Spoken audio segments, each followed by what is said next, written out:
YK. Well, usually happens this further from home. I know, but still.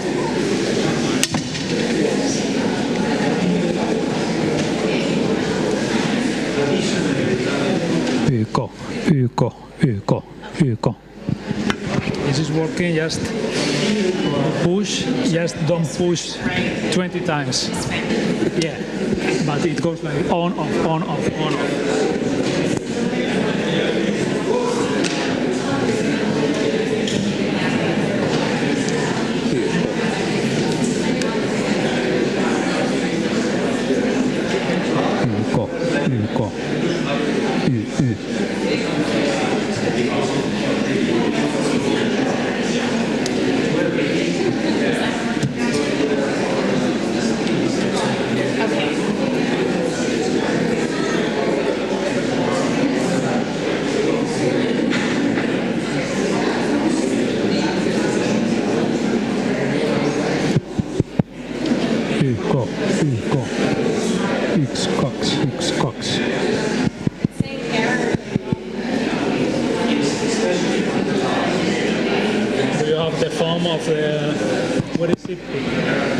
I do, but we're not going to be No. YK. Yo. Oh. It is working. YK.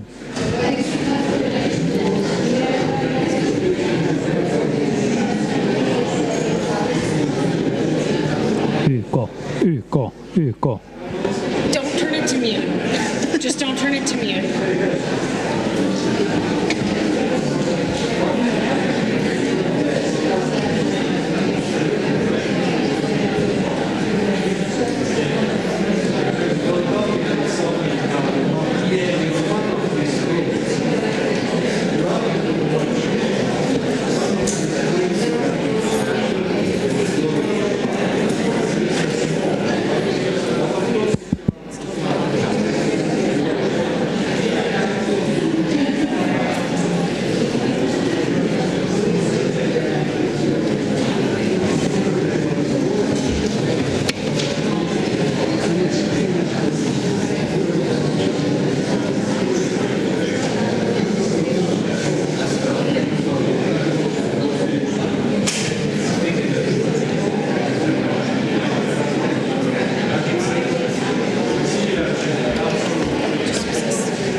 Hello.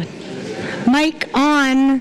Hi, everyone. If I could get your attention, please. So I know we all just had a really fantastic lunch, and now we're going to get our thinking caps back on so we can start to delve into the plenary session of Beyond Extractivisms, moving beyond extractivisms. This is going to be a really exciting session with a lot of speakers. So from the audience side, we ask you to hold your questions till the discussion. From the speaker side, keep it snappy, keep on time. It's going to be great. And then, of course, after this session, we do have the reward of a coffee break where we can continue discussions. So it's all going to be good. With that, I'm going to turn it over to Mira.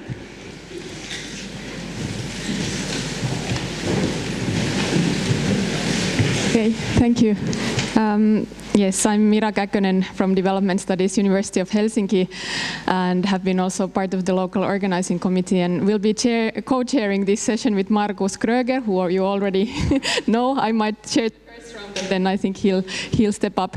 But I would ask all the panelists to already come here. So Marko, Uddhab, Larry, Kukuchu, Chipio, if you could already come and sit here.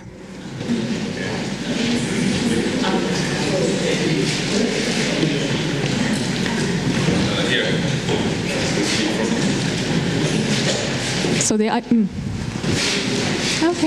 all right. So as you see, we have six speakers in this panel, and we have quite much less time than we were planning. So we have to maybe improvise a bit, but I think it's going to be fine and interesting. And I'll just say a couple of words.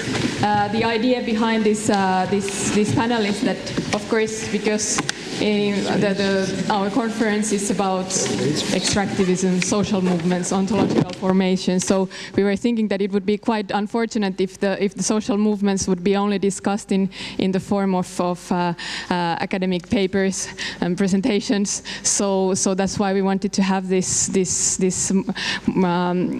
kind of more interactive and a round of reflections from people who really are actually either are part of different activist groups, networks, or have been in different ways working very closely with anti-extractivist movements. And I think maybe it could be that in the papers of the conference there's quite a lot of emphasis on Latin America, but now this panel might shift or maybe balance the situation in the sense that most of the kind of concrete examples I think will be coming from Southeast Asia, Myanmar, and Southeast Asia, possibly as well from India and Nepal. So the idea of the first round is to hear from everyone experiences from struggles and movement building, especially in resource frontiers like Myanmar, and about the various ways how different groups have confronted the extractivist projects, and then we might move on to reflections on alliance building and perhaps also reflections on the role of the more scholarly work. So let's start first with examples from Myanmar.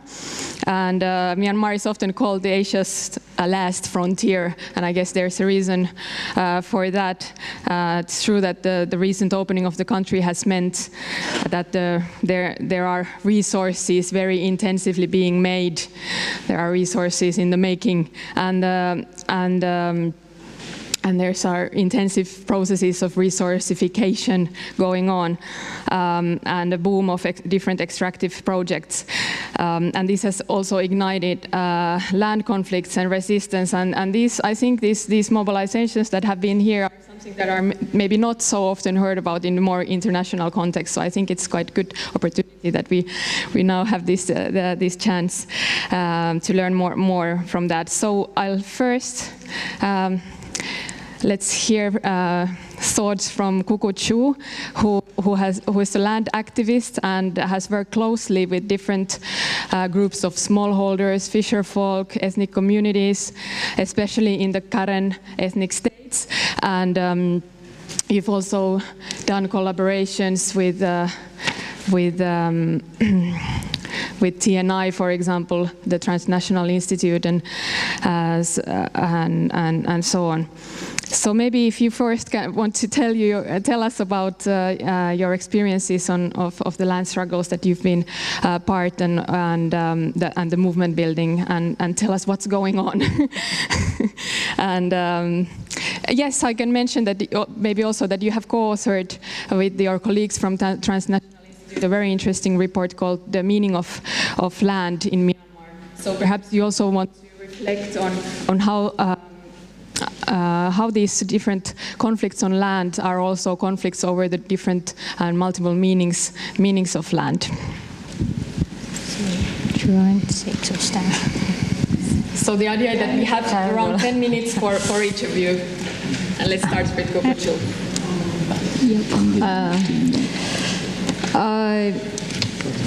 What's going on, and then so many things going on. So within short time, I would like to focus on. Can you please stick into the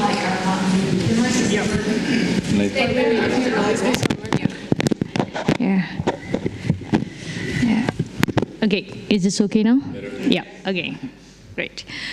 So regarding to the land situation, and also what community is facing is very, I'm sorry to say here, but I have to say it anyway. So many types of land confiscation is happening and many injustice, and then especially the people who involved in the case and people who are facing the local communities is very different in the power.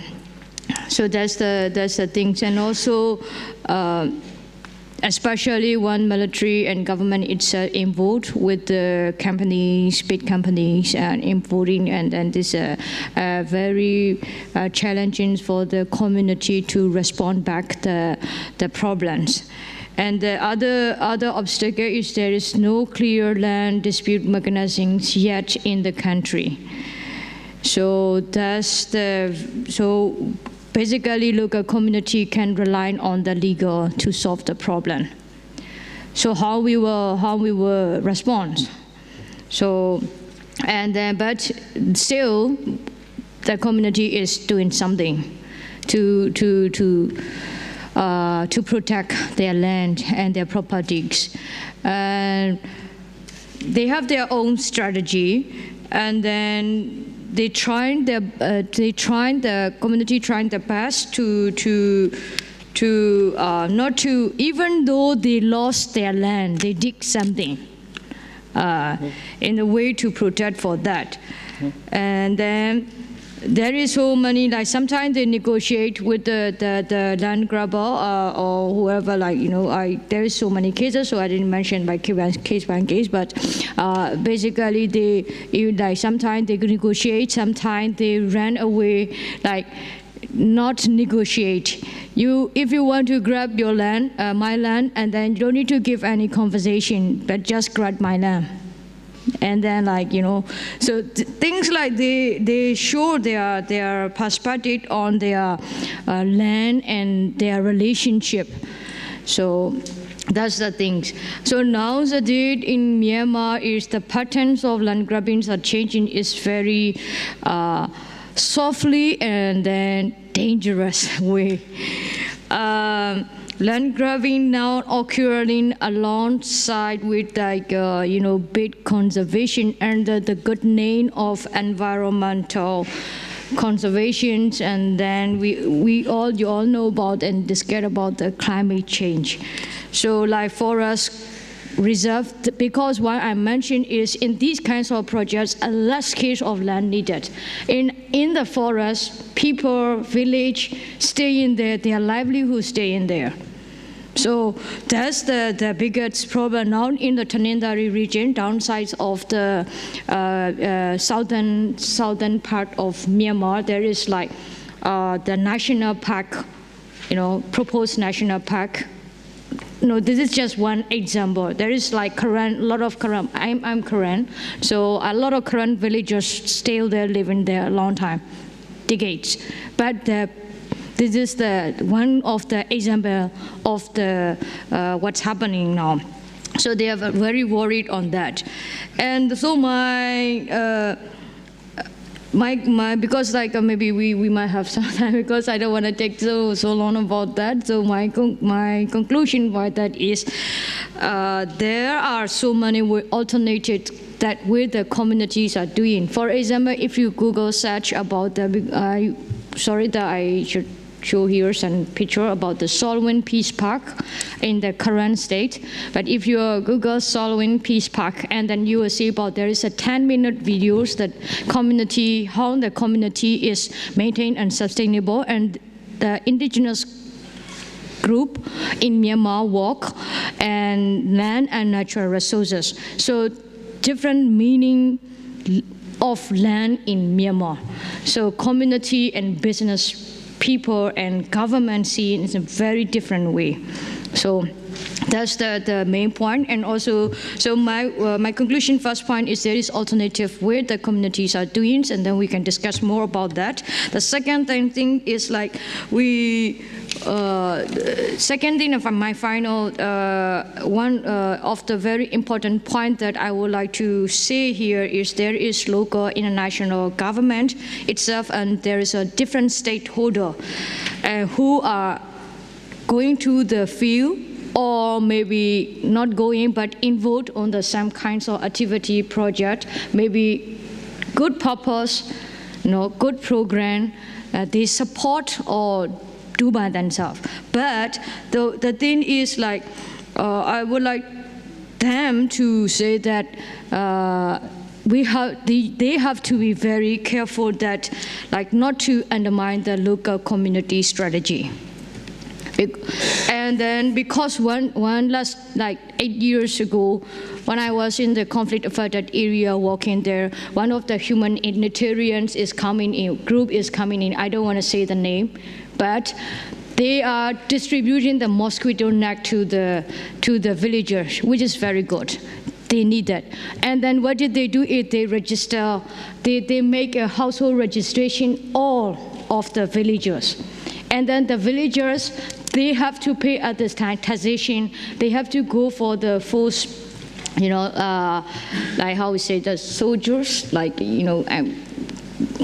forced labor, and then they have to go for that. So, and then at this time, the villagers, their strategy is they fake the number, and then they give their leader.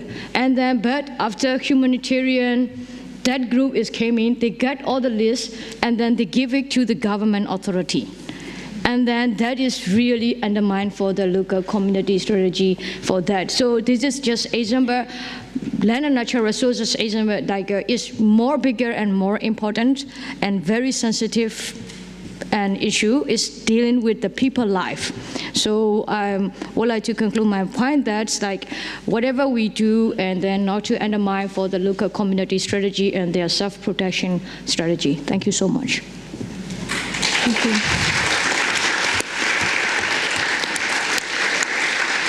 Thank you, Kokochu. Later on, if we have time to go on, it would be interesting to also hear more about your part of the network called Land in Our Hand, so maybe to hear more about your strategies and your approach. But let's move on now to GPO, also from Myanmar. And GPO has been working a lot on following and also finding different extractivist energy projects and plans.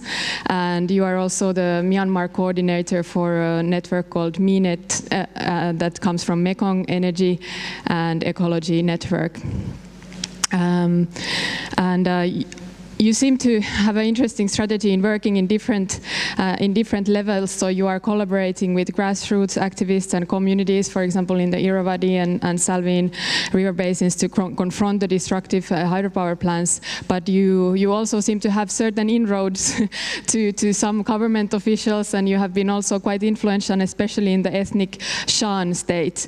So it seems, my observation from not so closely understanding the Myanmar dynamics is that it seems that there are this kind of like interesting spaces opening here and there, and also the people, how they mobilize. It's much more dynamic than, for example, in the resource frontiers like in Laos or Cambodia, where also the civil society seems to be very kind of donor dominated and created, almost a kind of creation of donors. But in Myanmar there seems to be a lot more dynamics and so on. But anyway, it would be interesting interesting to really hear more from you and from your experiences of working on as an energy activist, and you, I think, like Kuko Chu has been reflecting probably on the different meanings of land, but I think you also have been thinking about the different meanings of energy for different actors. So that might probably is also interesting to hear more. Thank you, Mira. Good afternoon, everyone. Actually, like my background is like I'm studying the engineering, but every day like I seen a stupid thing in Myanmar, like lots of stupid thing. I want to be more like a activist and researcher and fighting a lot. My friend like is like my friend, all of my friend like an engineer, like there's the mainstream engineer, but I'm very different from them, and I'm strongly against them, like happening in Myanmar, like regarding to the like energy projects and related to the water issue. So actually, I really started interesting like those kind of issue, like started around 2009, 2010. This time is a very critical time. Maybe you might aware in Myanmar, like we have an election, and also after that we have a very, very controversial hydropower project in by China. It's the biggest hydropower project in very mainstream the Eari River. It's like it's a huge project. It's like 4,000 to 6,000 megawatt of the hydropower project by China. But this project like later became like because this project is started in our confluent river at the northern part, Kachin, close to the China, and then like in this area is a Kachin people. Kachin is one of the biggest ethnic group in Myanmar, and they also have a very strong ethnic armed group is fighting for Myanmar military government for nearly 5 or 6 decades. Long time that this is an area of the like a better war area. So before that, I think I really want to express that the people or the local people, they are the real hero. Start fighting. At the time, the military and everyone you want to do like against the this kind of stupid project like a government, they can easily put in jail easily. So those people like they are very because they have to protect their land, they have to protect their water. So they're fighting for like a same before like a 4 or 5 years before like the project started. So we call in Myanmar like the underground movement. Like you cannot do directly for the oppose the gang then, but they're doing the different way. Like they're using like artists and like social media, and because they also are the Christian people, and like they're praying for their like river and this like kind of things. So and then after that, because this is a one very significant case that we stopped this dam. So in Myanmar, like history, we all like not only that, but started from the civil society, the very much the bottom level of the community people, and then finally we already know this project is not for us. This is very clear. It's for China, and so we don't have we have to sacrifice. We don't get any benefit. It's very clear. So we all like oppose this project, and then.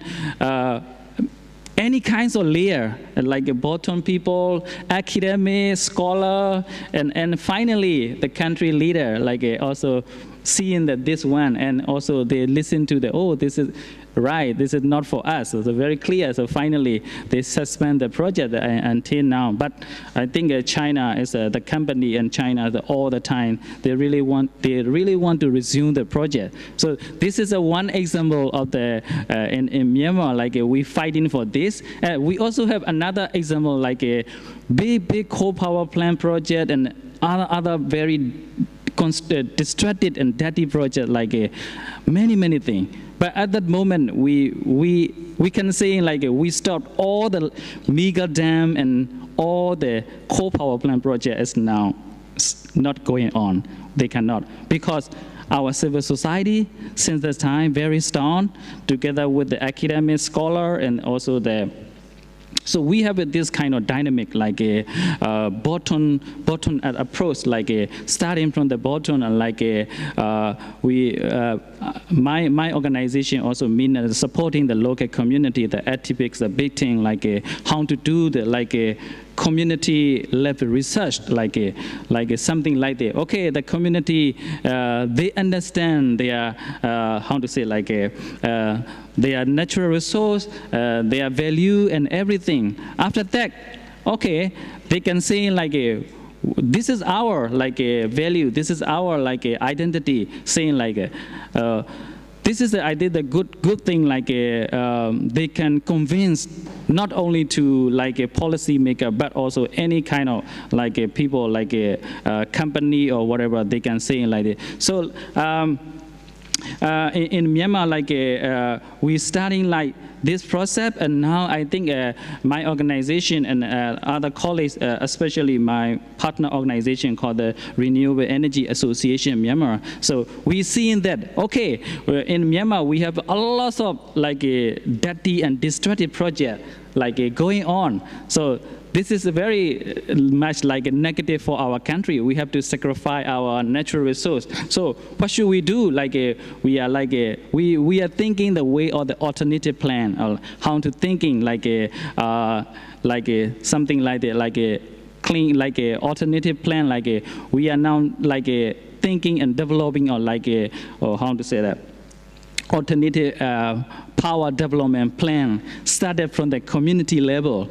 And then, okay, we only need this one.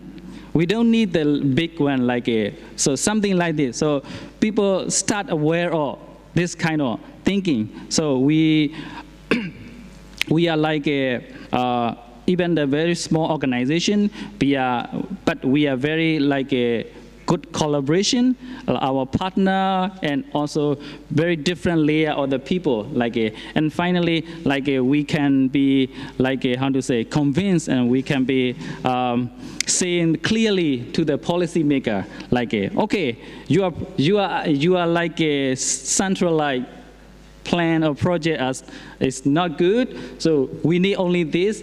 We can do like this or something like this. So that's also, I think, we also using this kind of approach, to the policymaker, using the a kind of alternative plan. And so finally, I'm seeing in the future, we can be changing our society and our development plan, and maybe more a sustainable way. But currently, we know, everything is very centralized, very top down. So we stay keep fighting, together with the community. So I think now we are we see the very much opportunity, seeing we are very strong in civil society, very strong in media, and this kind of chance we have. So I think we will be keep fighting for this it's going on. So I think this is my experience, and maybe we can be more discussing for this. Thank you. Okay. Thank you, Chief. Thank you, Chief Bill. Okay, let's move on maybe to Uddhab Pyakurel, who is, you do research in Kathmandu University in Nepal, but you are also very heavily involved in different movement organizations, and you are also part of a group or a process called South Asian Dialogues on Ecological Democracy. And you are also currently a member of International Council of World Social Forum, so you've been also part of this more kind of international processes. And of course, it's maybe if you want to say some words on the kind of anti-extractivist politics in Nepal, so that's also maybe interesting, but maybe more we could move to reflect more on the kind of role of or the possibilities of alliance building, and as you have experienced from the social forum processes, so maybe you could reflect on that. Thank you, Mira, for nice introduction, and Thank you, organizer, including CN Minpo Foundation, for inviting me.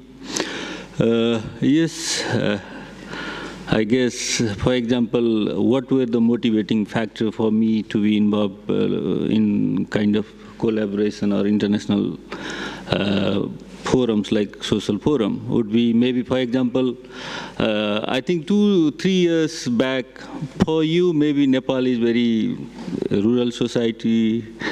It is having a lot of ecology-friendly life and etc. I can give you a couple of examples. For example, one day my daughter, she was, I think, at the age of 8 years, and then she came from the school and started laughing, and then I asked her what happened. Then she mentioned saying that there was a discussion in her school about from where milk comes. Then one of the students all of a sudden stood up and said that it come all the way from dairy. Then she was laughing, oh, you know, my friend still doesn't know from where this milk comes. That is what is Kathmandu life today. So for very many who are living in Western country, Kathmandu may be having sort of rural reflection, but in fact, Kathmandu is also sort of in between. It's neither up to the par of Western so-called cosmopolitan life nor kind of rural life.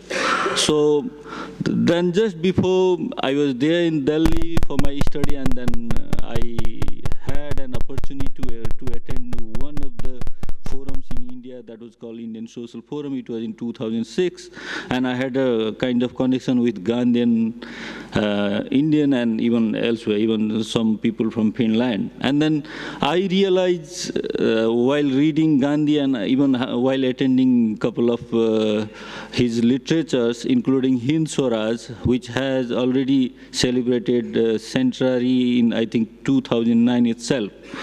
And for me, that was kind of model of this beyond extractivism, where he underlined many ecological aspects which we discuss even today.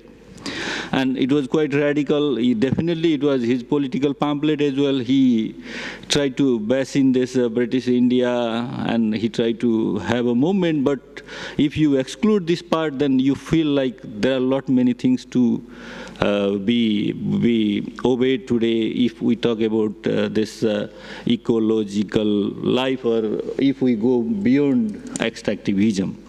And for us, how to make it? Then again, that is the question. And I mentioned, I teach in the university, and kind of curricula we produce, at least in my part, would be kind of, again, donor-driven. We talk about many mega theories from here and there, but we tried not to link this with the grassroots knowledge. That is why I find a bit difficult even to start teaching. Then again, I try to go through this very book, Hind Swaraj. It was, I think, many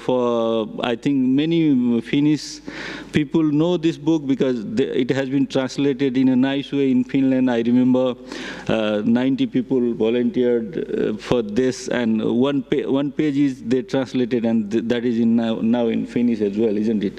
And there, that book has been translated after a while in at least 10-12 languages. Yes, definitely in India and in Nepal, even Gandhian thought are not even applied. There is a saying, even within Gandhi family, they have forgotten this book, but at least it is popularized. And I try to link this with social forum, as Mira mentioned, that also provides, it is very non-violent, whatever Gandhi tried to feel like. And then why non-violent is important for me would be, for example, I think at least in South Asia, and even that is applicable to Europe, because even if so-called radicals are in place, then they also can't go beyond kind of capitalism. For Ghosh ji, in the morning, capitalism in extractivism are the same. Then again, I subscribe Bellebeko's this argument in the morning. He was saying, yes, state and capitalism are always together. And then I could sense, for example, even if radicals are there in the government and they become state, and they tried not to implement whatever they promised. And for Nepal, I think it was nice place to at least examine for people like me, because recently we had very nice movement. And in fact, we are the, I think, latest new republic, and the king was thrown out in a very peaceful manner. And then again, Maoist movement, the very radical movement, was settled down. And then what happened then? Again would be whatever I narrated. No change at all, and my government become state, and it tried to build kind of capitalism in a more substantive manner than any other countries. That is why today we have a communist government for the sake of saying, but it is trying to negotiate both India and China to extract not only human, capital from the common people, but also natural resource in the name of so-called development. And for them, this growth become quite important. And they don't care about whether growth is equitable, whether growth is pro-poor, whether growth can be shared equally. They don't care, but they only talk about double-digit growth. And then definitely we have seen in India and China, if you are for growth, and definitely you find kind of gap or inequality between poor and rich. What to do this? Then again, I felt like even radical movements are not that much helpful, because if you become state, then again you try to go for capital wage. Then for us again, it become this social forum become very instrumental, because that could help understand people by sharing knowledge, by having network, by observing things, and it would be at least a long-term process to educate the people, and that is what we started doing. And then recently we had Nepal Social Forum, and I could say that while having even slogan for that slogan for that social forum, there were people, for example, from left-leaning parties, they were a bit anxious about the slogan of social forum, another Nepal is possible. For them, prosperity, or in Nepali it was Samriddhi, was more important because it was government slogan. And then eventually the way it was conducted, the way they could meet people from this and that corner, from India, from Bangladesh, from even some people from Kenya, and even one of Finnish friends also was there. Once they started learning through this exchange and etc., and they realized, oh yeah, definitely it is important to talk about alternative, and then they try to lobby even to the government and their leadership. So these are the things in my mind while talking about this beyond extractivism.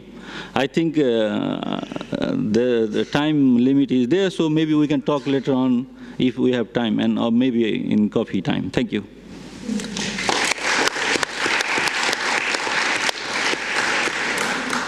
Thank you, Uddhab. And Marko, next is going to be Marko Ulvila. You have been active in many different fronts, I think, and most recently, especially in the degrowth debate, on which you've also published quite a lot. And I think you've also been considering that the work on fostering solidarity, like South-South-North solidarity, is important. You have been doing that in different ways, and I think you've also collaborated with many of the people here in the panel. You're also the chair of Siemenpuu Foundation at the moment, who is part of the organizers of this panel. I don't know what you would like to focus on your on your contributions to these discussions, but I think it could be quite interesting to hear what you think about how do the debates in debates in degrowth link to the discussions on world ecology, because I think you have been following those discussions as well. Thank you so much for inviting and coming. Yes, I have several hats, but now I think this degrowth activist hat is very appropriate and nice.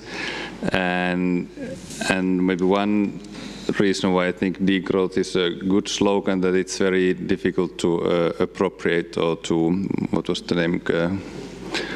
We heard about agroecology, co-opt, yes.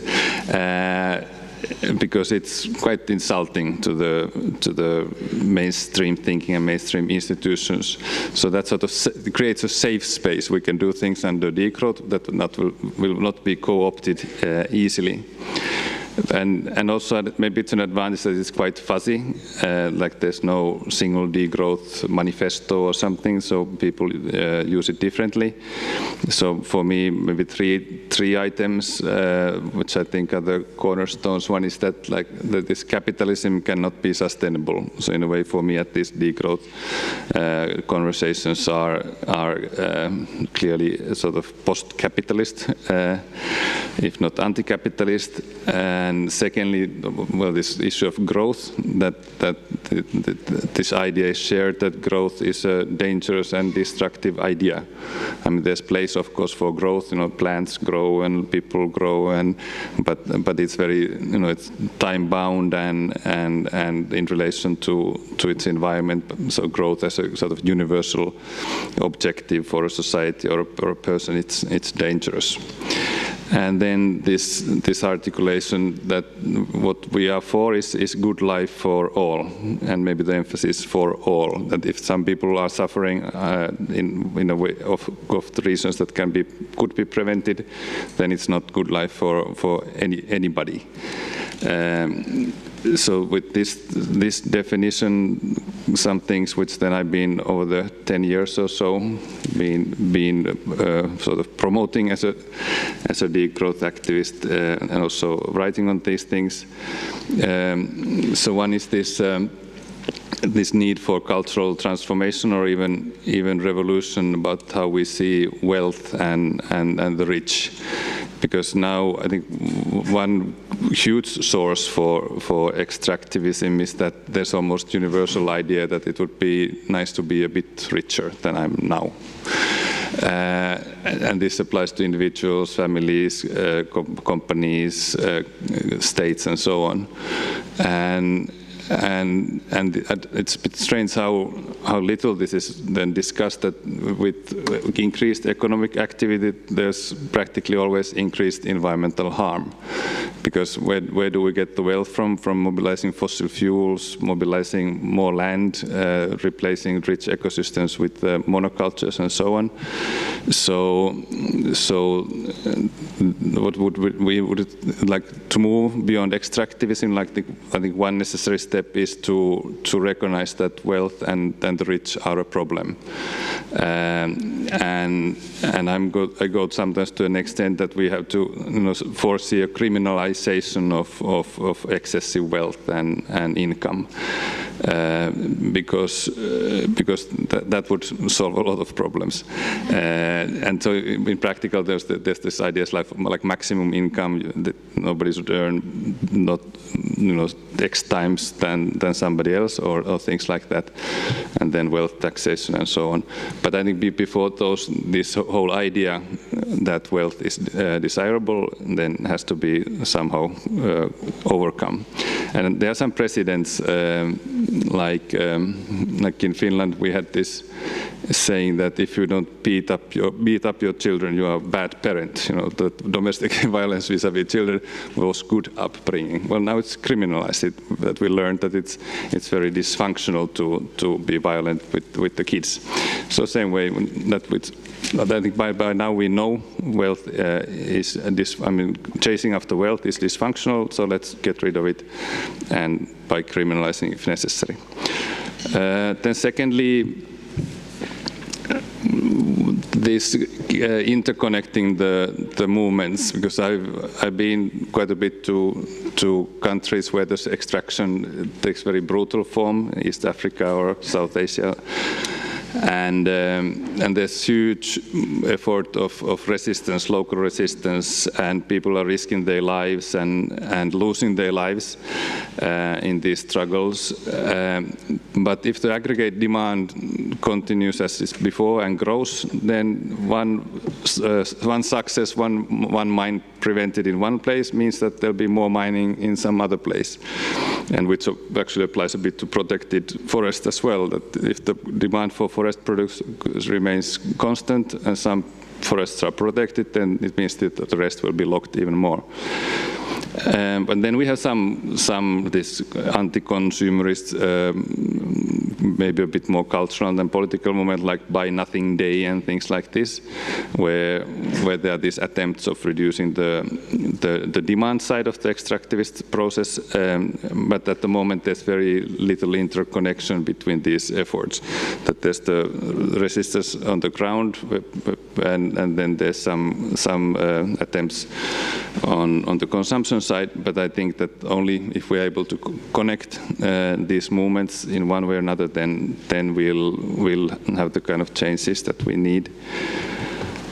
And then I think also sort of last point, you have to connect ideas, because ideas are the tools we work with, and they are, I have sort of, I think that often ideas, best ideas, they don't come from the center, from capitals like Helsinki, but from periphery, because then the realities are different, the perspectives on the power structures and so on are also a bit more clear from the peripheries. That's maybe why also I live in Tampere, not in Helsinki. Things are much more clear from there. So a couple of sort of processes which I found very important and I'm sort of part of is one led by Pablo Salon Foundation, Attack France, to focus on the global south under the banner Systemic Alternatives.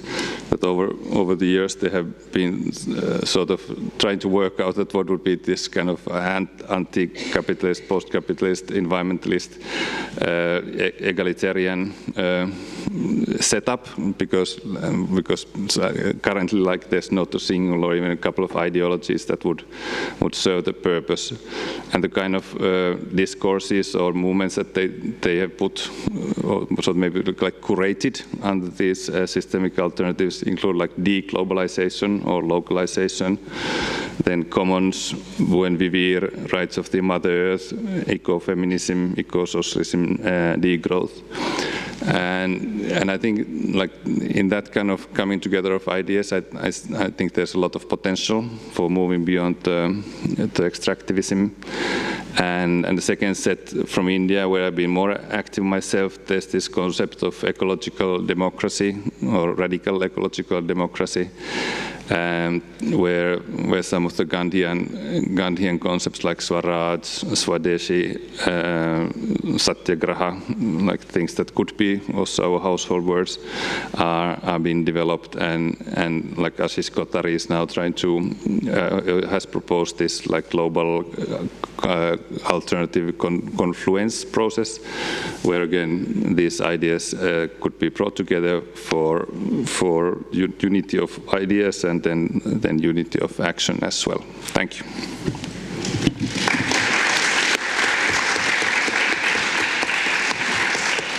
Thank you, Marko. I think you very nicely brought us forward in this kind of thinking of coming together and how to do that and in what ways. So, and Soumitra, Ghosh, let's hear next your thoughts on these issues on moving beyond extractivism. Soumitra, you have worked a long time with different Adivasi groups in India. The Adivasis are the indigenous groups and often then very connected to forests. So you've worked a lot with different forest communities in North Bengal, but also more broadly in India. We've supported a lot of the different Adivasi networks there. And also you've been doing a lot of writing, so you've published also quite a lot on these forest issues, but also on climate, and you are part of the climate justice networks also. in India. So I think you're a person who really could maybe share experiences from this kind of work of supporting different movements of fostering mutual learning and solidarity, but also about the difficulties in this work. So and of course you are most welcome to share also whatever you have now importantly in your mind on related to the politics of anti-extractivism. Yeah, thank you, Mira, and thanks everybody. I have been talking about this in the pre-lunch session, smaller group. So as I see it, beyond extractivism, it can be a part of a wish list, that we need to go beyond extractivism. Or it can be a political statement. It can be a political statement which reaffirms our faith, our trust in a world that is possible beyond extractivism and beyond capitalism. And that dream is not old. I mean, that dream is not new. People have been dreaming about that for a long, long time now. But the thing is, the dream takes shape only when people on the ground fight for it. People start resisting this whole notion about one single, invincible, absolute hegemonic capitalism.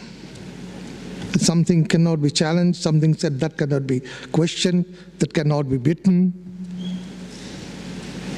So the things we have been hearing in this conference, people recalling about their own struggles in various pockets of this globe, and there have been struggles in the past, and these struggles, all of this, in a sense, they send a message that it's possible and it's necessary to go beyond extractivism.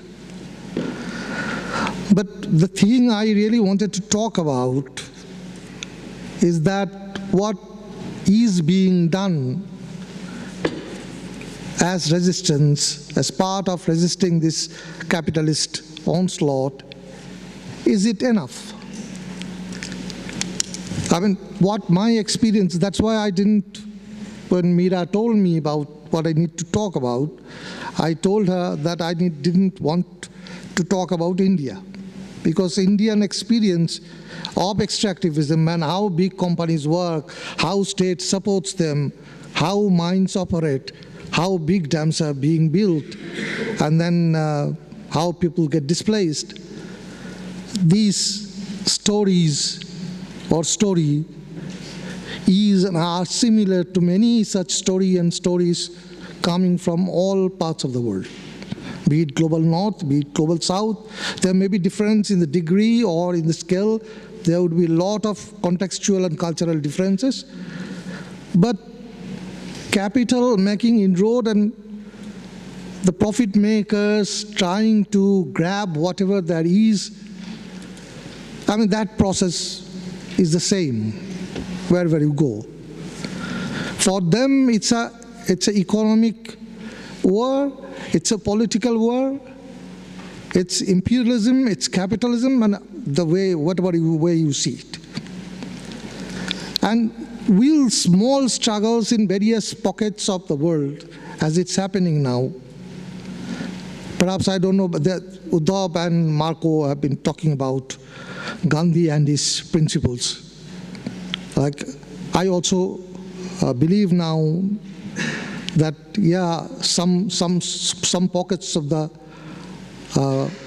earth, such village republics, tiny self-contained universes of people who are not part of this capitalist worldview may be possible. But will that be enough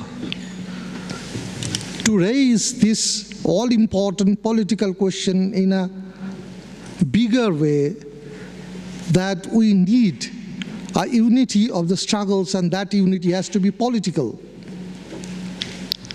So whatever I do in my own way, in my own area, can I sustain it when I am encircled by a sea of enemies? Because we tried to build, I have my own experience of trying to do the same in India. You know. Unfortunately, we are being besieged. We are constantly under attack. And the attack not only comes in terms of, in form of military and police and brutal repression. The attack comes from within. Because extractivism is not taking only the minerals, the water, the air. It's also taking your labor, your intellect, your psyche, your consciousness. Capital extracts everything. And it permeates the nooks and crannies of your grounded, isolated pocket of resistance. Capitalist social relations keep on reproducing itself within the resistance. How to stop that? How to question that? If we don't know how to step beyond the limits of our own particular pocket of resistance and link with other resistances happening in other parts of the world. And learn, I am not talking about any particular way to do it. I am not talking about of any particular language in which to converse. All I'm talking about, there is a necessity to start a conversation between two movements and among all the movements that's going on. And we need to really engage with hard questions, which is not the same as building up oases of resistance in my own locality. It has to go beyond that. So I really think international kind of, at one time, resistance used to be international. People don't want to look back so much, but there are these things. There was this political proposition, the resistance against capitalism, it has to be international. There cannot be national barriers imposed upon the struggle of the anti-capitalist forces, which in those good old days, people thought the workers would do that. The proletariat, the workers, whatever way you say it, they would come together and they would liberate the world from capitalism. But that dream faded away, as we know. I mean, that didn't happen, and it happened in a bad way in many places. But there is everything that it isn't all bad, and we really shouldn't negate all the lessons from the past.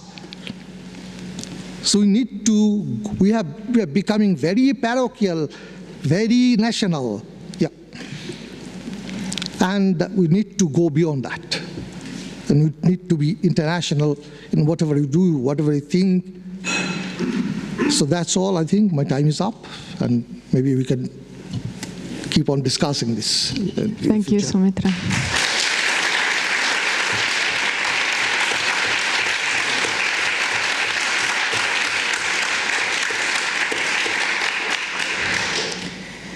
Okay, then we'll hear thoughts from Larry Lohmann. I think many here would know him maybe from his work on how markets have been created for carbon and ecosystem services. Larry has been also doing work on very interesting work on energy, and talked about energy as one of the most important aspects of abstract capitalist nature. There could be actually quite interesting conversation also with Scipio about the different meanings of energy.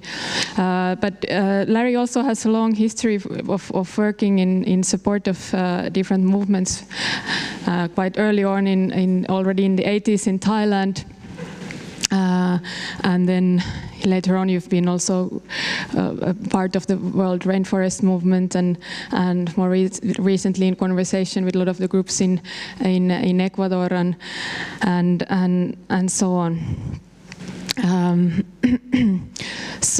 But you have also been part of the World Ecology conversations, and I think it would be really interesting to hear from you. Of course, reflections maybe to the previous speakers, but also how you see the role of collective organizing and movement building in relation to the World Ecology conversations, and maybe.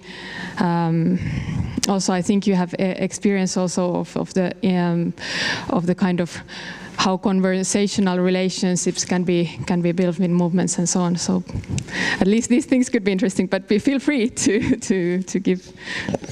Don't give me too much. Feel important. I'd like to begin actually with the point at which Soumitra concluded, where he said we have to address the hard questions. And one of the biggest hard questions is, how do we talk to each other? How do we have the conversation that we need to have in order to overcome our limitations? Soumitra used the term pockets, which always makes me very uncomfortable, because that's not the way I see capital as operating along a single frontier. And the World Ecology crowd is one of the crowds that's taught me to be cautious about that term pockets. But I think the important point that I would like to emphasize that Soumitra ended with was this business of the hard question of how to have the conversation about having the kind of change that we need. Sorry. That is not, Soumitra said it's not enough. What we're doing now is not enough, and I agree. And I think that's the key point. When I think about how to deal with this hard question, how to get beyond the things we're doing now that are not enough, with respect to the question of how to go beyond extractivism or post-extractivism or whatever, if we're going to talk about ways of working together and talking together that can move toward being enough, I think one of the things we have to begin with is the question itself, the question of going beyond extractivism.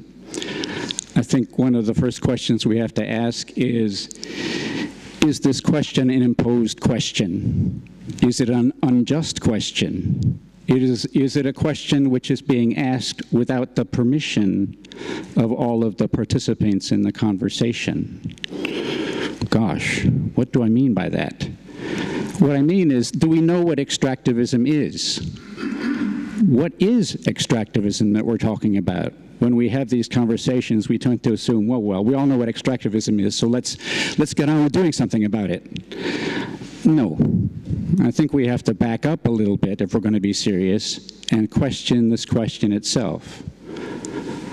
Is extractivism what we think it is? And this question is related to a lot of questions that I've been made to think about during the last 24 hours. Again, I mean, I thought about some of them before, but the last 24 hours have made me think about them again. Do we know what we mean by extractivism is connected to the question, do we know what we mean by minerals? Do we know what we mean by fossil fuels? If fossil fuels are not what we think they are, maybe we'd better have a discussion about that.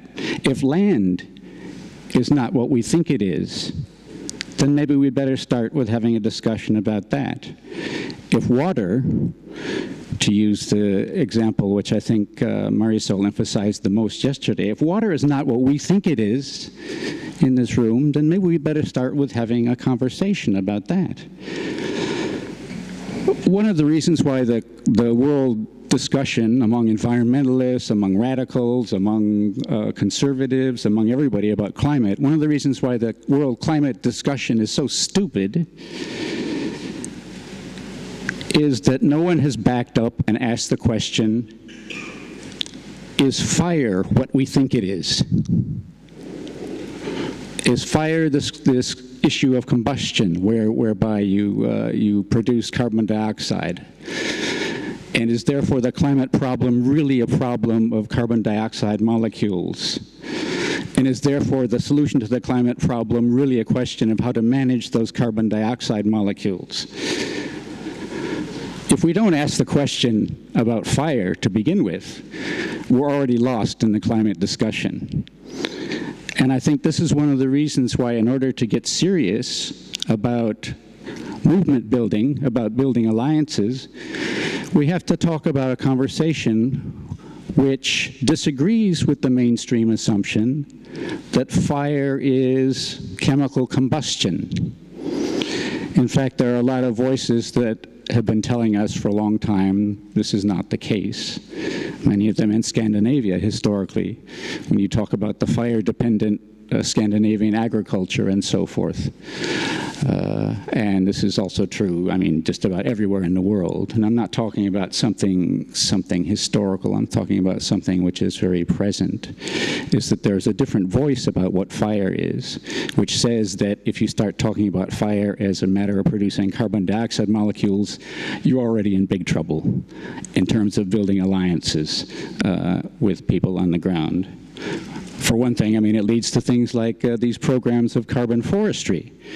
You know, if climate is a problem of fire and fire is a problem of carbon dioxide molecules, all we need to do is substitute some carbon dioxide molecules that are absorbed by trees to the carbon dioxide molecules which are coming out of the ground via fossil fuel extraction. So the climate problem is not what we think it is. And in order to have a serious discussion about moving forward, serious movement building, we have to let in voices. We have to encourage the voices that have a different view to coming out. This is, I mean, I'm using a strange example of fire, but actually this is the same point that a lot of people have been making throughout the discussion of the last 24 hours, including the last small group I was in. You know, when you're talking about, even when you're talking about labor is not what you think it is. And this is one of the big contributions, to my mind, that people like Jason and people like George Kafentzis have made to the discussion within Marxism, is to emphasize that labor is not what you think it is. Labor has all of these, this reproductive unpaid work by women, by colonies, by non-human beings, which is implicated in the labor process itself. Labor is not what you think it is. So we got to back up and think again about where value is produced, how value is actually produced in capital. What is this thing that the capitalists are all after? It's not what you think it is. And in order to understand that, we have to let in voices that maybe were not so prominent in the past in Marxist discussions. So I mean, that's really all the point I want to make, and I think I've maybe linked it a little bit with the world ecology discussion, because I think the world ecology discussion is one of the few forums in which these issues can be raised. But I'd just like to end with another note from the last 24 hours, which is the forum on Burma, which was held yesterday, about the conflicts over so-called resources in Burma. Resources are also not what you think they are. One of the features of this discussion, one of the great features of this discussion, is that it actually forced into some confrontation, not dialogue, I would say, but some confrontation between people who were working on the ground with the real land issues, the real water issues, and so forth, and some of the Finnish experts, Finnish bureaucrats, Finnish state functionaries who are in active relationship with Burma, the Burmese government, the Burmese communities even. So there was a confrontation there, but it was not yet. I would say that even in that discussion, although I realize how much work it takes to set up in any country, even Finland, that kind of confrontation is still not the kind of dialogue that we need to move forward. It's a step toward it, but it's not the kind of dialogue. In fact, it was what the literary theorist Bakhtin would call a monologic kind of encounter where there was only one voice speaking, the voice of, okay, development. How do we do development better? With human rights, how do we do development sustainably? The same kind of bubble discussion that's been going on for the last at least 40 years in my experience. There was no academic, even from the World-Ecology group, who got up and said, no, you can't use the word sustainable anymore. You can't use development anymore. There are people who are contesting this. We don't want your foreign aid. We have a different idea of land from the idea you're operating with. Not only are we, against the GDP as a measure, but we're also against your concept of land as a measure. We're against your concept of water. And we have to let in these other voices. So I would say that's something to keep in mind when we talk about movement building, even in the very, very limited and difficult, and I would say also isolated context of the kinds of meeting rooms that the meeting about Burmese conflict was conducted in yesterday. That's all. Thank you.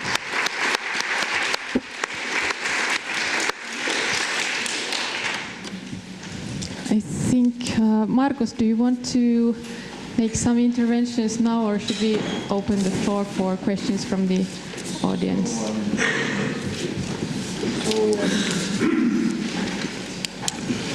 Thank you. Maybe I'll use that. Okay. Yeah, thank you very much for the excellent speeches. But maybe so we could also take questions from the audience, but these are just some general questions about the topic of this panel. Of course, you already talked a lot about this, but so if you and maybe others also could reflect on how to move beyond extractivism. So give maybe concrete examples on how this is possible and currently happening. So for example, like you talked about Burma, that it's important to retain local control, land control.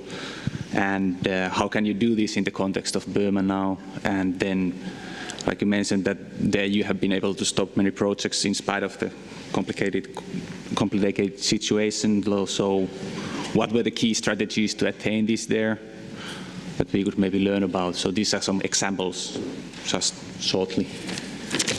Yeah. So maybe if we give floor first to them, or do we take questions from the audience? I'm just thinking that if we want to keep on time, so then it might be a good example also, or idea to also take questions from the audience. But I don't know how flexible we are with, because we have 20 minutes. What do you think? Are there a lot of are there people who want to make contributions or questions, or are there a lot? If you are a lot, so then we could already start taking them, or then we can take one more round from our speakers. Please, there, yeah. Okay.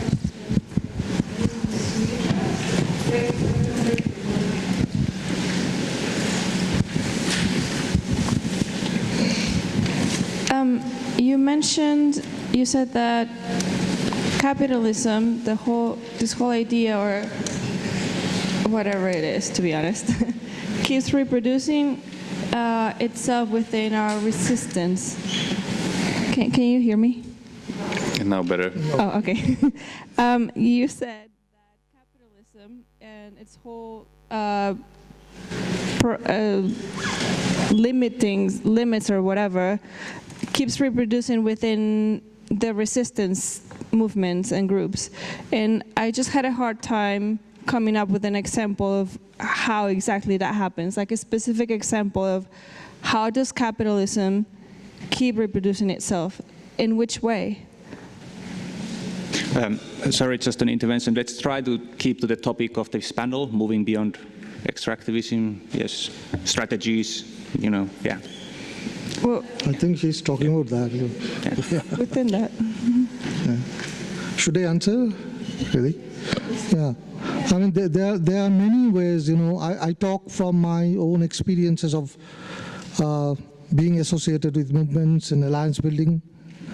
The main one basic thing which happens, I think, across many movements and many contexts is that a naive faith in state and statist institutions.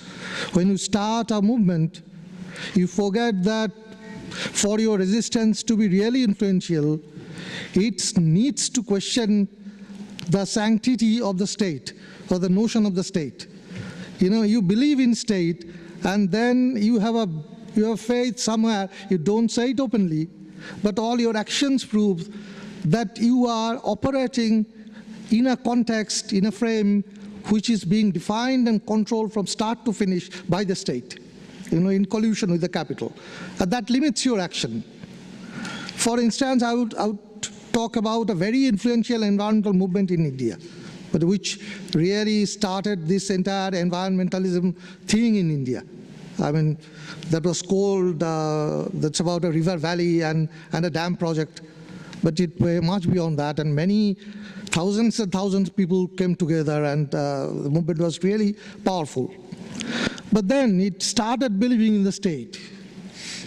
It forgot about the ground struggle. It went to the court challenging the project.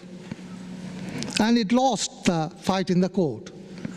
And meanwhile, the entire morale of the movement got weakened, you know. It collapsed.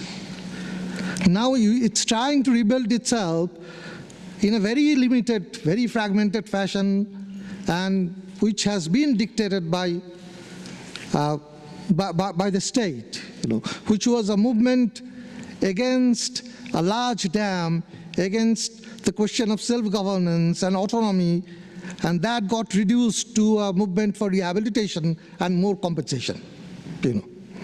That keeps on happening, but also, even in more radical contexts, when you start questioning state, you say you don't believe in state or state, you know, actions, but then you have a thought process which replaces that state, the bad state, with a good state, you know.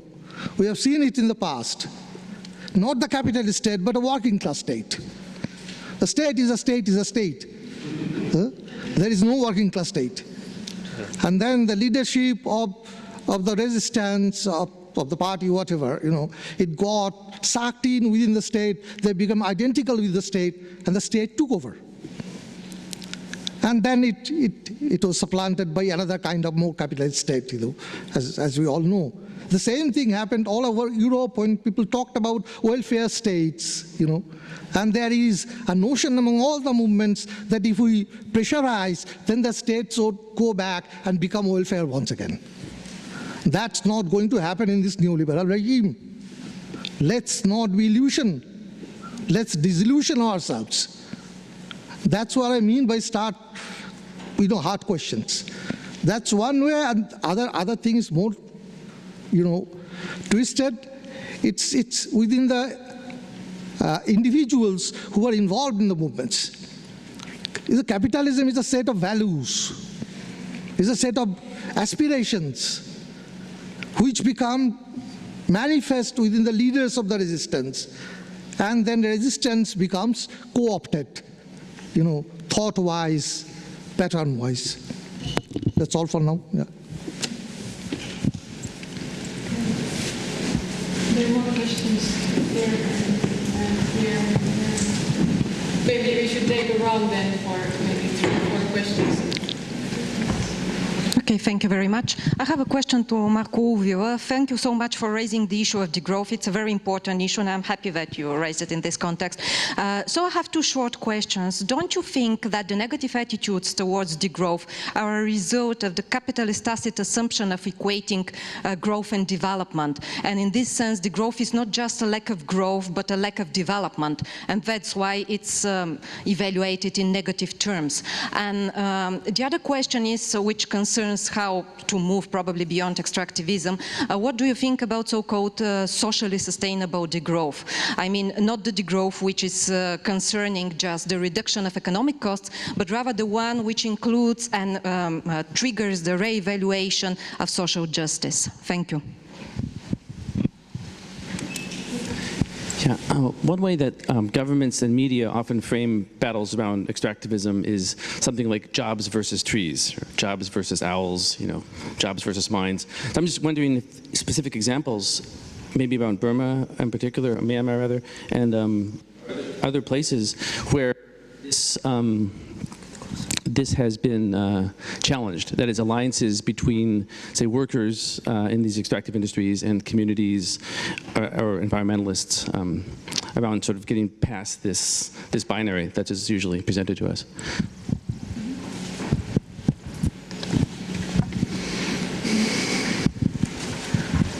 Yeah.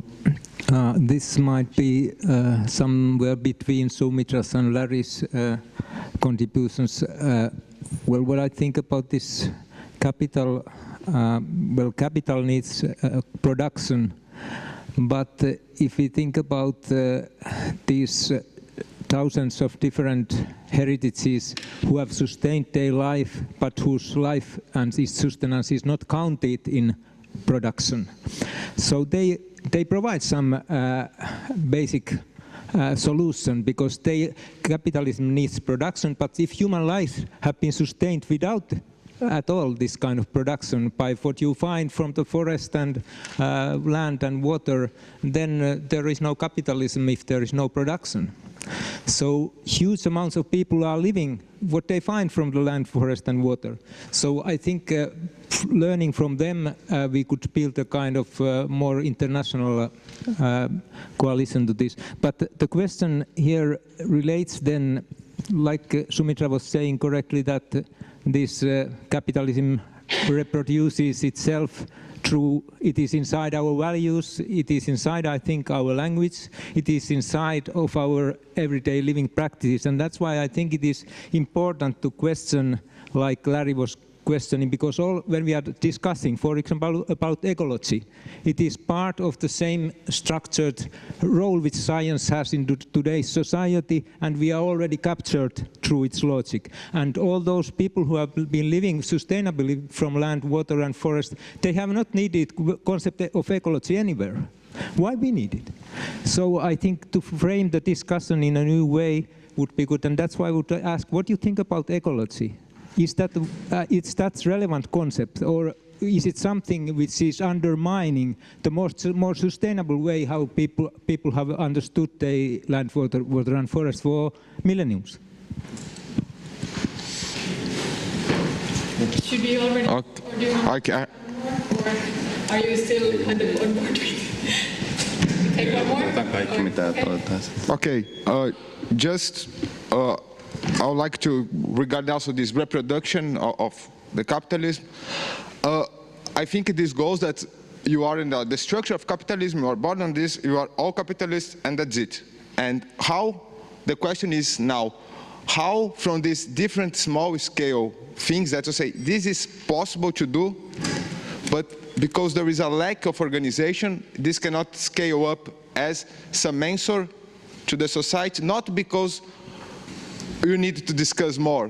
No, because there is a need for organization to fight against the actual political power and economic power that are hand to hand. And the main question is, if this conference was already something that's challenging what's going on, it was being forbidden here. If you are really causing problems for the reproduction of capitalism, you are not going to be here freely talking about this.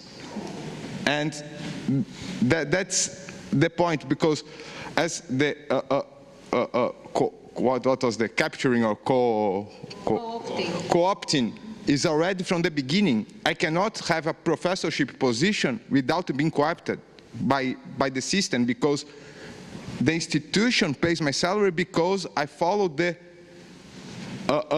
metric is already posed by me. So I know that I need to have publications and blah, blah, blah, blah, blah, blah. And the same thing for the growth. The problem is creating a metric. If I tell, no, I would like a metric that's not going to grow anymore. No, you are just saying, okay, I don't care about any metric at all. I want to have things that I need, I want things that I use, but it's not I want. The society should break down the structure that it is now to put a new one. And the question is, when you are posing, let's say that something happens and the structure breaks down. How you make a new structure that's based on these small-scale things that are going on and are not organized in a way to put like a society in creating the struggles and going on as to be something that's not exploitive or all the issues that happens in the real socialism or capitalism or whatever, feudalism in the history. Okay, thank you. Professor, do you want to start already and then we see if we have more time for questions? Or so there was at least like one was directed to Marko and then about the degrowth issues, and then there was one maybe for Kukuchu and T-Build, but for others as well, perhaps on how you counter these arguments that development is needed, jobs are needed, and so on. And about the meaningfulness or problematics on the concept of ecology, maybe to Soumitra and Larry, and I think you got them anyways, but let's start maybe first with Marko then, or? Yeah. So I assume this is my final slot, the timetable is at. I think this negative reaction towards degrowth is also a safety element for our discourse, because like I said, the risk of co-option is not there. Like if the bankers and economists start saying that degrowth is an interesting idea, then we either have won or then we have been beaten up really bad. And certainly the degrowth transformation then should be socially sustainable. I mean, the long version in the international conferences is ecological sustainability and social equity. So those two go definitely together. So maybe just a small reaction on, I think it is Larry's comment on going to the roots of the concept is very good. And then also we discussed this like pockets or liberated areas where like what Ville was referring, where the capitalist system has not expanded. And I think the big challenge there is that this capitalism has this inherent violent expansion in it.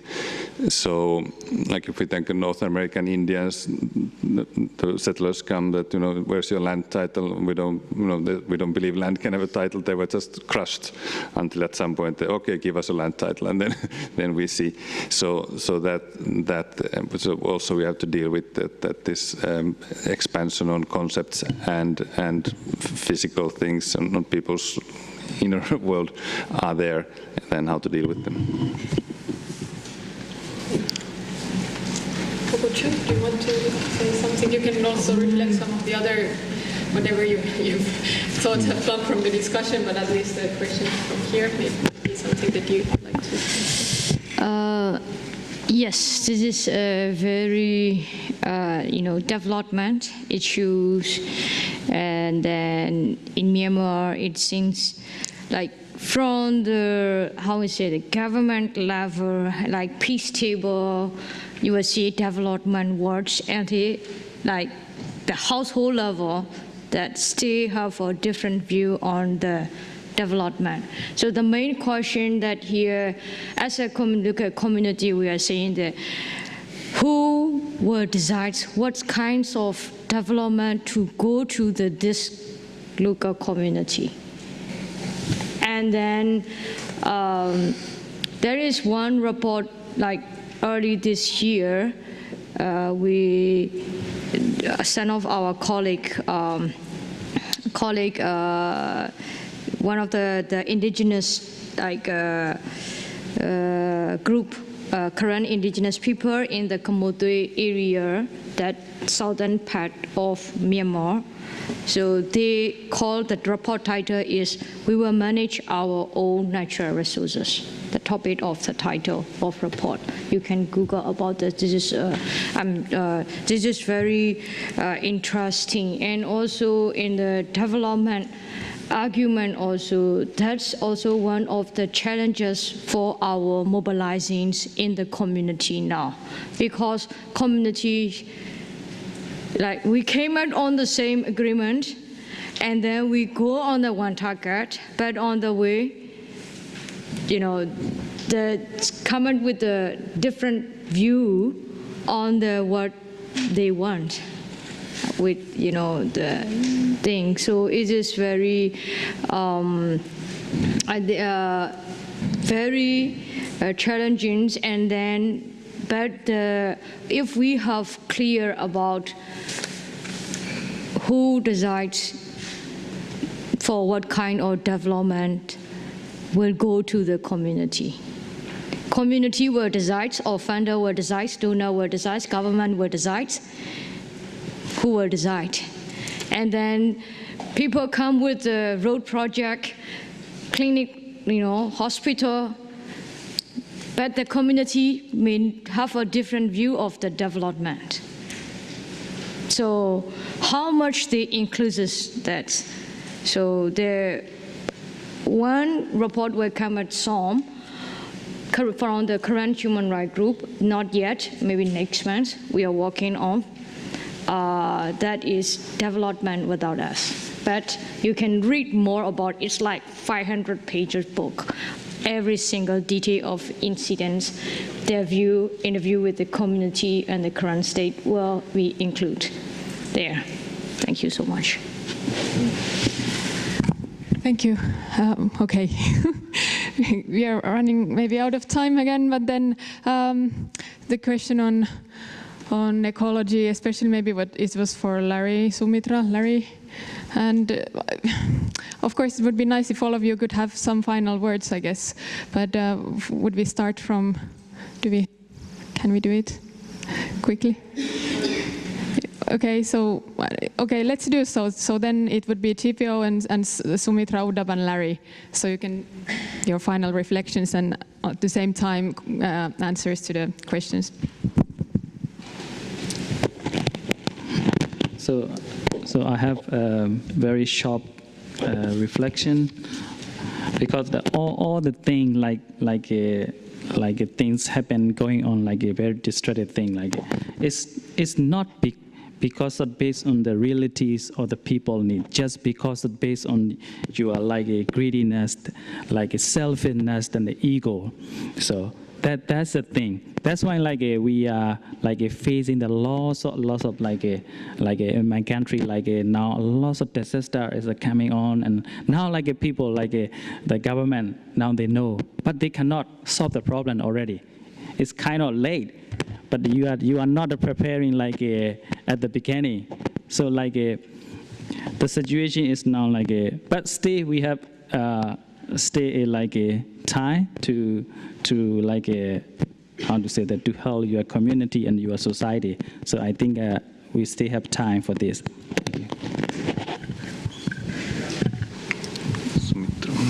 Soumitra, you want? I think the discussion which we are having, it can lead on to many other discussions, and one question leads to many more questions. So I don't think we have time to do justice to all of them. But I think you have raised a very pertinent question about co-option and the danger of co-option. The thing is that I started with the premise that all of us are living in a capitalist real. I mean, the reality is shaped and governed by the capitalist context. It really can never be fully free of that. It's independent of us. But the thing is that as thinking beings, as conscious beings, it's also an ethical option for us, whether we agree to be subsumed by this context, or we want to create some kind of disruption, at least. So that for me is important, whether we understand the magnitude and the scale of the problem, and understanding that, take a conscious decision to create disruptions. And through disruption, some window might open. Who knows? I mean, that needs conscious collective action. That needs organizing. That needs organization building at multiple levels. So And that might open to other avenues, I mean, which we can then collectively explore. So. Okay, Uddhab. What I sense out of all discussion would be, yes, definitely everyone is now suffered from this capital or this extractivism, and we all are seeking for the kind of united struggles. Then how? This is the problem. And what would be the solution? Definitely we have to unite struggle because everyone is suffering. Then answer is to go how. And I think we have a couple of experience. For example, one way would be maybe this party ideology, but we already agreed saying that that may be shifted. Once they become state, then they are not different. Then what would be the other alternative? Yes, definitely I agree, maybe we can evolve with something, but for the time being I could again reiterate that the social forum, World Social Forum, has been at least kind of civil society movement, at least for 20 years now, 18 years now, starting from 2001.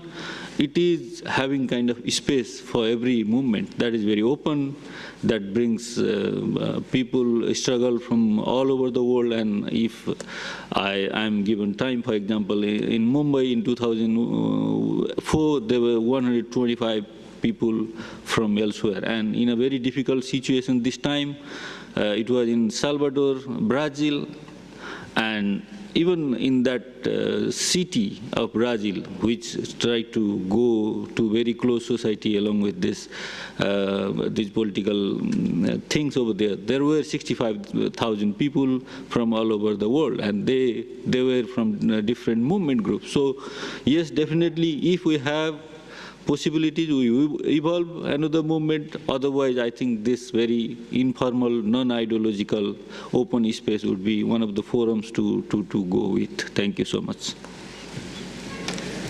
Okay, final words to Larry then. I'd just like to meditate for a minute on two of the questions that came up. One of the questions was about, oh well, there's this challenge of jobs versus trees. You know, you're defending trees, you're going to deprive yourself of jobs and so forth. And the other question was about, well, life without production, how can that be possible? We need production for life. And of course, you know, social movements have faced and anti-extractivist movements have faced both of these, or this single discourse. Actually, it's only one discourse for many, many decades now. I mean, this is something that crops up everywhere. You know, we want to extract your water by building a dam. We're going to provide jobs. We want to destroy your entire livelihood. Then we will provide irrigation for somebody's farms, and so forth. And this is a practical problem. This is a practical problem in movement building, in alliance building that arises every day with local movements that are trying to strengthen themselves and ally with others. How do you deal with these discourses? I mean, on one level, the people who are fighting this discourse of jobs versus trees, or this discourse of you can't have life without production, the people who are fighting this discourse, I mean, on one level, it's just such nonsense. You don't even want to respond to it, because you don't use the concept of jobs.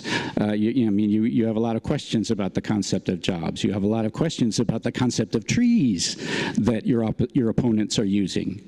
You have a lot of questions about, and you know what production actually means, as extraction of surplus through paid labor. You know what that means, so you don't want to talk about this stuff about, oh well, we can't have life without production. You don't even want to talk about that at one level. But on the other hand, you're stuck in the situation where you have to talk about it. You have to engage with these people who are speaking a completely conflictual discourse with your own. How do you talk to them? And this is where the movement building, this is where the nitty-gritty, the concrete details of movement building and alliance building come into play. What kind of translation do you want to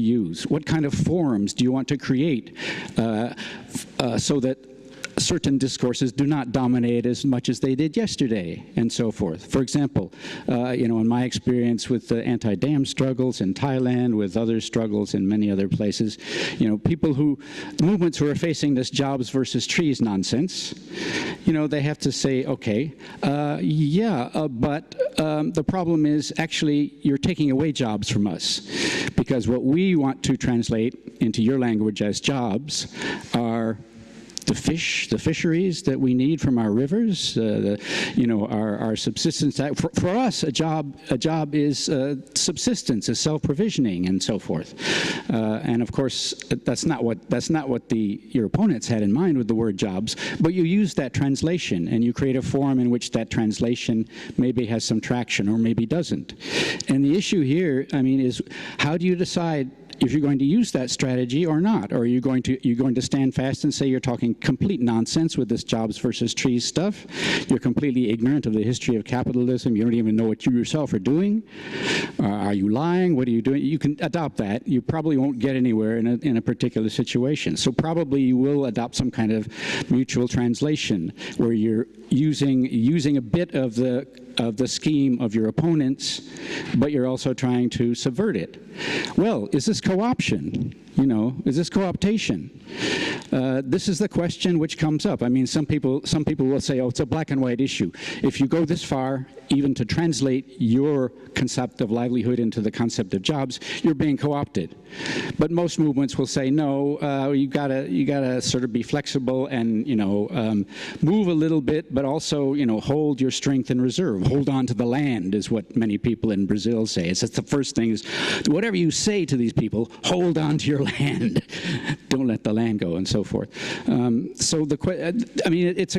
no black and white answers to this, and there's no black and white answers to whether you're being co-opted or not. The idea of co-optation itself is something which is open for democratic discussion. But what you can't escape is this necessity of deciding on how you're going to talk to each other in this situation of multiple ways of doing things, and multiple ways of doing things include multiple ways of talking. There's a wonderful book I'll close by referring to by Richard White called The Middle Ground, which talks about the situation in the Great Lakes regions in the late 1600s and early 1700s, where neither the French colonialists, extractivists, nor the indigenous people, who had all sorts of conflicts of their own, had enough power to impose a monologue on the situation. So therefore, every day of struggle between the indigenous people and the French, between the French and the French, between the indigenous people and the indigenous, every day of struggle involved this decision about translation, the decision about how far you go, and how do you deal with the situation in which there are multiple ways of doing things, multiple languages, with life and death stakes. Okay, thank you, and thank you all for this discussion. Okay. Oh, thank you.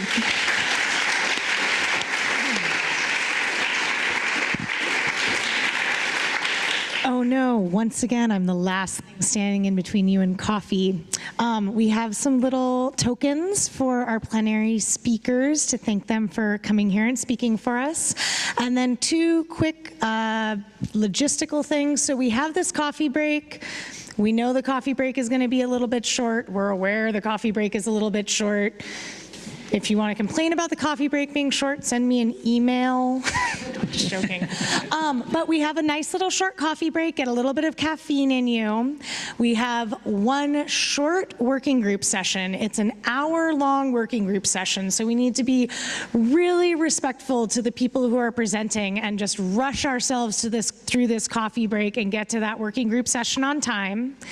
And then right after the working group session, we're coming back to this room where you guys are all going to be part of a performative lecture, a really interesting spectacle which is going to take us on a wild journey through theatrical experience with some of these themes that we've been discussing so far. So I ask your timeliness and respect for the next 2 hours before we get to the party reception time. So let's stay strong, get through the rest of today, and go get some caffeine. Thank you, guys. Yeah.